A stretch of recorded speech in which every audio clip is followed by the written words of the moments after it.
Bonjour à tous et à toutes. Petite vidéo aujourd'hui sur la violence chez l'enfant. Quand je parle d'enfant, je considère qu'un enfant qui a une violence qu'il ne peut pas, qui est difficilement justifiable, c'est au moins jusqu'à l'âge de 9, 10, voire 11 ans. Non justifiable, la violence en règle générale n'est pas justifiable, mais on va dire que à l'âge de 12 ans, suivant les contextes, on peut considérer qu'il y a comme une forme de défense et non pas de violence qu'on pourrait appeler de gratuite, même si loin de moi de penser qu'elle l'est. Donc la violence, qu'est-ce que c'est ? Ce sont des coups, c'est mordre, c'est taper son parent, c'est taper les autres enfants, et évidemment, en fonction de l'âge de l'enfant, il y a des moments où ça peut être plus ou moins toléré. C'est-à-dire qu'un enfant qui est tout petit et qui n'a pas moyen de s'exprimer, pour évacuer une émotion, il va peut-être mordre ou taper le tout petit parce qu'il ne peut pas le dire, il ne peut pas l'expliquer. Alors, ce n'est pas pour autant que c'est effectivement à tolérer, mais ce qu'il ne faut surtout pas faire, c'est répondre par de la violence à de la violence. Donc un enfant qui mord, vous n'allez rien lui apprendre en le mordant. Un enfant qui tire les cheveux, vous n'allez rien lui apprendre en lui tirant les cheveux. En fait, au contraire, vous êtes en train de lui dire « Ah, tu fais ça, bah moi aussi ». Donc finalement, on va rentrer dans un cercle où l'enfant va mimétiser et va considérer que ce comportement est adéquat par rapport à la situation. Donc un enfant qui émet un signal de ce type, c'est un enfant qui a du mal à pouvoir exprimer ce qui se passe à l'intérieur de lui, que ce soit de la colère, de la frustration, envie de faire quelque chose, on ne m'a pas laissé, de la fatigue, un énervement trop fort, une excitation aussi. On a des enfants qui, quand ils sont très excités, très contents, ils vont même avoir des comportements de fermeture comme ça, serrer les dents, ou alors mordre très fort maman. Ce sont souvent des enfants, ceux-là, qui ont un manque proprioceptif au niveau du corps et qui ont vraiment besoin d'être contenus, massés, pour retrouver en fait leur dimension matérielle, leur dimension physique. Ça, c'est une petite piste pour les enfants qui ont ces comportements-là. Donc, un enfant qui est violent à l'école, on est en droit, en tant qu'accompagnant ou enseignant, de se poser la question si c'est un comportement qu'il répète. C'est-à-dire, est-ce qu'il voit ça à la maison ? Alors, la fessée, la gifle, bon, ce sont des systèmes éducatifs existants. Je ne suis pas convaincue que ce soit la bonne solution, à part le fait de se décharger en tant que parent sur l'enfant. Et donc, ça prouve que nous-mêmes, en tant qu'adultes, on ne sait pas gérer ses propres émotions. J'ai des parents qui justifient cet acte, et attention, je ne le juge pas, mais qui justifient cet acte en disant « oui, mais il est allé trop loin ». Alors, c'est parce que nous, en tant qu'adultes, on n'a pas mis les limites suffisamment tôt. Et en fait, il faut qu'on regarde qu'est-ce qui s'est passé qui a fait que l'enfant est allé aussi loin dans sa réaction pour que il en soit arrivé là. Et c'est que nous, on aurait dû intervenir avant. Et je vous donne un exemple.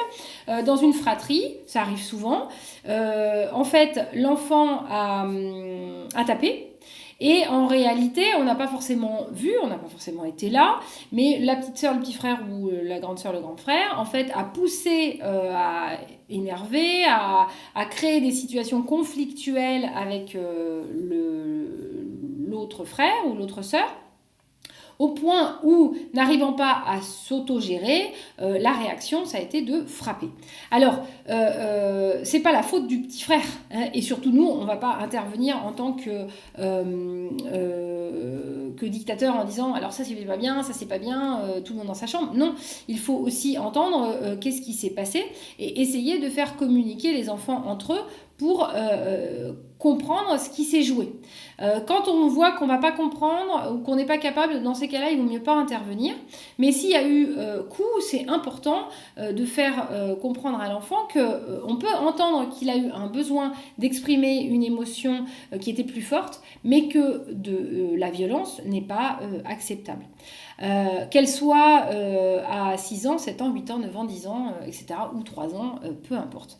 Donc, elle n'est pas acceptable, elle n'est pas tolérable. Bien sûr, si à la maison, moi, je suis un papa ou une maman et que je donne la fessée, ça va être difficile de dire à mon enfant ne tape pas s'il me voit le faire. Ça, c'est logique, c'est un principe de base, mais c'est une réalité. hein. Et puis il faut aussi, si c'est quelque chose qui arrive comme ça d'un coup et vous ne comprenez pas pourquoi, il a peut-être vu ce comportement ailleurs, à l'école à la maison chez un copain ou d'un cousin, etc. Et du coup, il essaye, hein, et c'est à nous de lui expliquer tranquillement.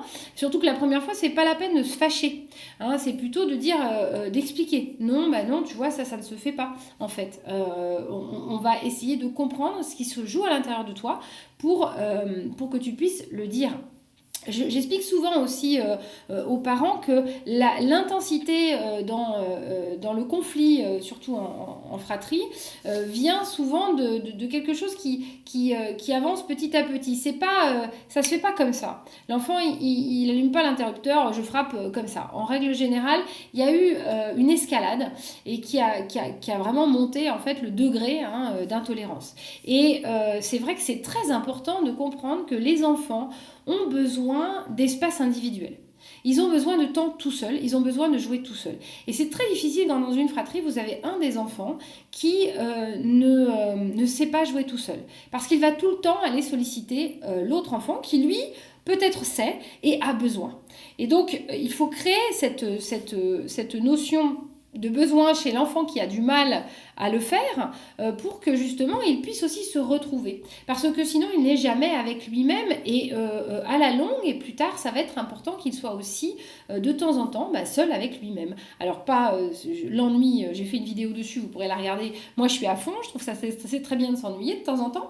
C'est très créateur, mais au moins de se retrouver en fait et d'arriver à avoir des moments de création, de qu'est-ce que je vais faire, tiens je pourrais faire ça, oh, non ça j'ai pas envie, tiens je vais lire, tiens non je vais dessiner, etc., etc. Et en fait d'aller chercher, parce que dans la vie, même si on est souvent avec du monde, des fois on est tout seul et c'est important de se supporter. C'est très important. Donc c'est bien de commencer quand on est petit. Donc il faut comprendre que c'est bien que les enfants jouent ensemble, mais c'est bien qu'ils aient des moments séparés et il faut les inviter à les avoir séparés tout seuls et à les avoir aussi séparés avec vous. Alors évidemment, quand on a plusieurs enfants, c'est plus difficile parce que le temps, il n'est pas incompressible. Mais ça peut être des petits moments. Et puis, j'en parle aussi dans d'autres vidéos, mais c'est pas forcément proportionnel. C'est-à-dire que c'est pas parce que je passe une demi-heure avec l'un que je dois passer une demi-heure avec l'autre. Non, c'est juste, c'est pas un temps de montre, c'est un temps d'activité ou de qualité. Et il ne faut pas rentrer dans oui, mais tu as fait ça avec mon frère et moi, tu l'as pas fait. Voilà, on essaye de pas rentrer dans la comparaison. C'est toujours très difficile quand on a plusieurs enfants, mais c'est important. Et si vous le faites dès tout petit, souvent ça vient quand même beaucoup quand les parents ont eu oui mais ta sœur, oui mais toi, oui mais quand elle était petite, etc. Donc pas de comparaison depuis la naissance, ne comparez pas vos enfants. Ce qui est bien, c'est qu'ils sont différents et que du coup ils vont grandir de façon différente. Donc je reviens un petit peu, je reviens en arrière. La violence, donc chez un tout petit, voilà, plus grand quand on peut avoir un discours. Et puis, quand ça monte, évidemment, ça va venir chercher aussi chez nous, en tant qu'adultes, des trucs pas toujours très très cool. Et ça peut provoquer des envies de soi-même, de dire mais j'en ai marre, j'ai envie de le frapper. Et dites-le, c'est pas grave, vous pouvez le dire, c'est pas parce que vous le dites que vous allez le faire. Mais l'évacuer, alors évidemment pas devant lui, il faut éviter. Mais à l'extérieur, ou même à votre compagnon, en disant oh là là, mais là j'étais vraiment sur le point, j'en pouvais plus. Et donc qu'est-ce que ça vient gratter chez nous, qu'est-ce que ça vient chercher, je le dis souvent, et forcément nos enfants ils fonctionnent en neurones miroirs, donc est-ce qu'aujourd'hui vous n'avez pas eu envie de frapper quelqu'un et puis que du coup c'est l'enfant qui l'a manifesté, c'est possible aussi. Petite parenthèse. Évidemment, en tant que parent, on ne doit pas accepter de se faire taper sous aucun prétexte.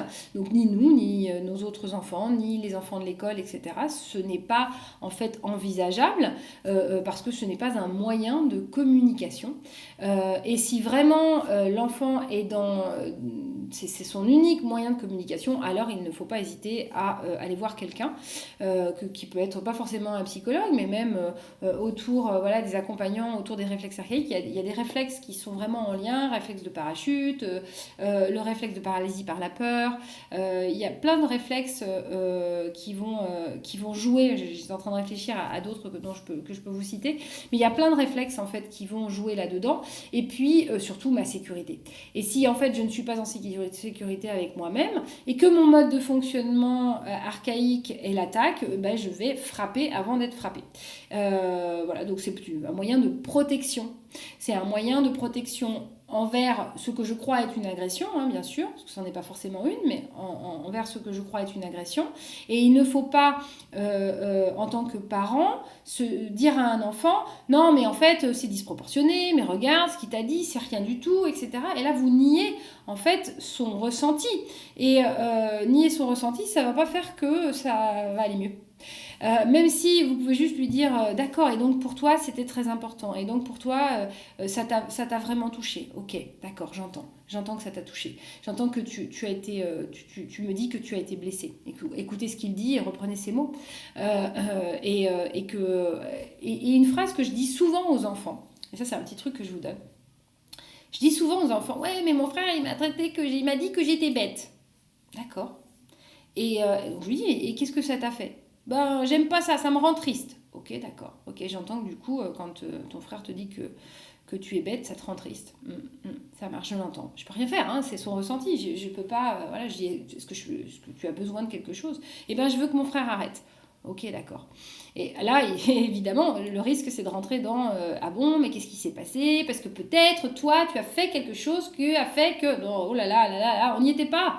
Donc, on ne sait pas. Et dans ces cas-là, c'est de dire écoute, moi, je te propose quelque chose. Est-ce que lorsque ton frère ou ta sœur te dit que tu es bête, est-ce qu'il a un pouvoir magique qui fait que pouf, ça y est, t'es bête? Et là, l'enfant, en général, il bug un peu, surtout la première fois. Et il me dit bah non. Ah, d'accord, ok. Donc en fait, il a dit quelque chose qui a créé une réaction, mais t'es d'accord, ça t'a pas rendu bête. Bah non. Ah d'accord. Donc en fait, il peut le dire, mais ça n'a pas d'impact sur toi. Bah non. Ah. Et comment tu te sens maintenant? Ah bah ça va mieux. Et en fait, c'est très drôle de voir que pouf, ça y est. Alors j'ai pas ignoré ce qui a été dit. Simplement, c'est pas parce que quelqu'un me traite de conne que ça fait de moi une conne. Ça peut être son opinion, c'est ok. Et puis, je peux choisir aussi de ne pas me sentir vexée par ce qu'il dit ou de ne pas me sentir touchée. Et si je me sens touchée, alors ça m'appartient. Et c'est bien aussi de l'expliquer aux enfants, que aussi on est responsable de son propre ressenti. On a beaucoup tendance à essayer d'amoindrir les ressentis de nos enfants pour les calmer, alors qu'en fait on a besoin de les entendre et surtout leur faire comprendre que c'est leur choix. Que lorsque quelqu'un me dit quelque chose, je choisis de me sentir d'une façon ou d'une autre, d'une façon blessée ou pas. Et ça, c'est un bel outil qu'on peut offrir à nos enfants depuis tout petit. Voilà, donc c'était un petit peu pour parler de la violence. N'hésitez pas, si ça prend une dimension importante à consulter, ne restez pas avec ça. En règle générale, ça va dans l'escalade. Et puis je rajouterai juste un petit truc auquel je pense là tout de suite. Les petits jusqu'à l'âge de 6 mois, voire même 12 mois, peuvent être tentés de tirer les cheveux, notamment des mamans et puis des autres enfants. Pensez toujours qu'il y a un réflexe d'agrippement qui peut être là et que c'est pas vraiment l'envie de tirer. Un enfant un enfant de 18 mois ne prend pas les cheveux de sa mère en disant tiens, voilà, il a envie de te faire mal. Non. Non, si elle vous promet. Non. Ou alors c'est un sociopathe, mais il est un peu jeune, donc je ne pense pas. Voilà, donc c'est toujours pareil en fait, d'expliquer, non, ça me fait mal. Et puis, plutôt que de lui arracher la main, prenez sa main, ouvrez-lui sa main et faites-lui un massage. Un enfant qui frappe aussi, c'est peut-être qu'il cherche des sensations au niveau des mains, du corps. Il cherche les limites de l'autre parce qu'il ne ressent pas les siennes. Et là, une approche autour des réflexes archaïques et du système proprioceptif peut être très très intéressant. Merci de m'avoir écouté. Très bonne fin de journée et de vos partages. Au revoir.